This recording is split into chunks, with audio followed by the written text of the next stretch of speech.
ચિંતામાં આ શરીરને રત્ન કરતા પણ મોંઘું કહ્યું છે. રત્નની ખાણ કહીએ તોય પણ એટલું મોંઘું કહ્યું કે જે રતન કરોડો રૂપિયા ખર્ચતા એક રતન ન મળે એનાથી મોંઘું આ શરીર કીધું છે.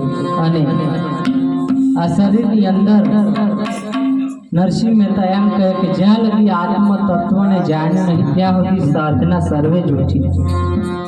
આ કોઈ આપણા ઘરનું બનાવેલું નહીં, પણ એક નરસિંહ મહેતા જે ભજન ભક્તિની અંદર જેનું જીવન સમર્પણ એ સંત એવું કે શું થયું વેદ ને વ્યાકરણ વાણી આખું ગીતા ને મહાભારત મોડે બોલે. કદાચ આખું ગીતા ને મહાભારત મોડે હોય.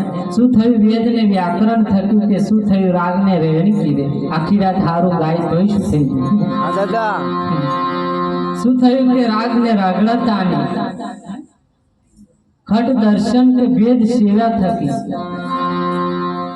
શું થયું કે વર્ણનો ભેદ, કદાચ વર્ણનો ભેદ હો રાખતા है આપણે કે હરિજન કે અમને અડે તો અમે નહીં લઈએ પછી જ મંદિરમાં જઈએ. આ બધા ઘણા બધા આવા ભેદ ભ્રાંતિઓ આપણે બધી સ્પષ્ટ બધું કરતા હોય, પણ એ છતાંય જે પોતામાં રહેલું આત્મ તત્વ જે તું કોણ છે એ તો ખરેખર આપણે જાણ્યું નહીં. તો નરસિંહ મહેતા કે કા તો રત્ન ચિંતામણી અવસર તે એડે ખોયો.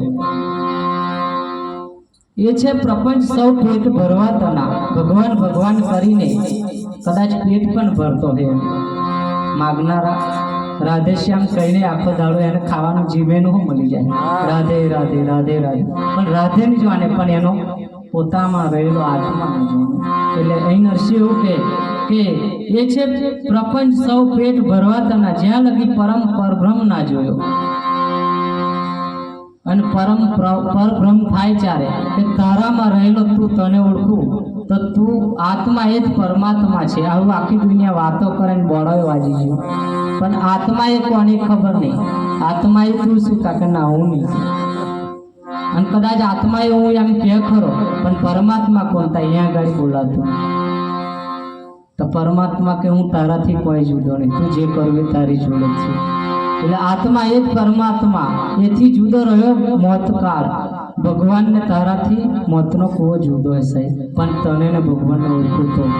એટલે કે એ છે પ્રપંચ સૌ પેટ ભરવા તના બને નરસૈયો કે તત્વ દર્શન વિના કે આ રત્ન ચિંતામણી અવસર તૈયાર. એટલે તત્વ દર્શન, તત્વ એક તું આત્મા એ તત્વ.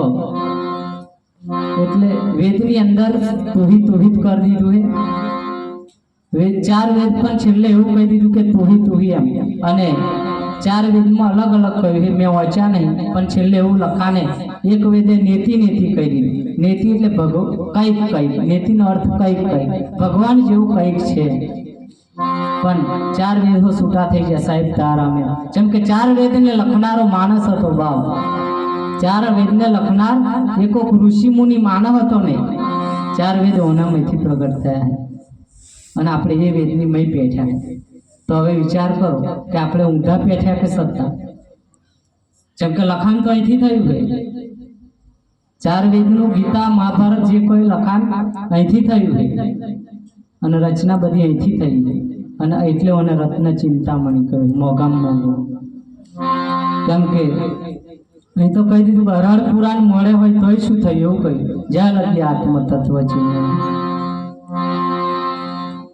જપ તપ તીરથ બધું અને મેં કહી દીધું. શું થયું માળા ગ્રહી આત્મા માળા ફરતી હોય 24 કલાક તે કદાચ માળા ગ્રહણ કરતો હોય.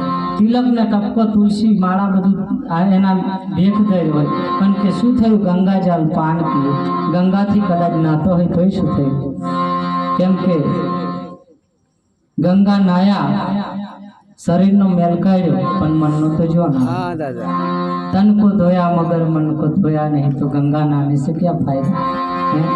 એટલે નરસિંહ મહેતા એક જ ભજનમાં આખી ભક્તિનો આખો સારાંશ કહી દીધો. એક વાણી લઈને આગળ વિતરણ.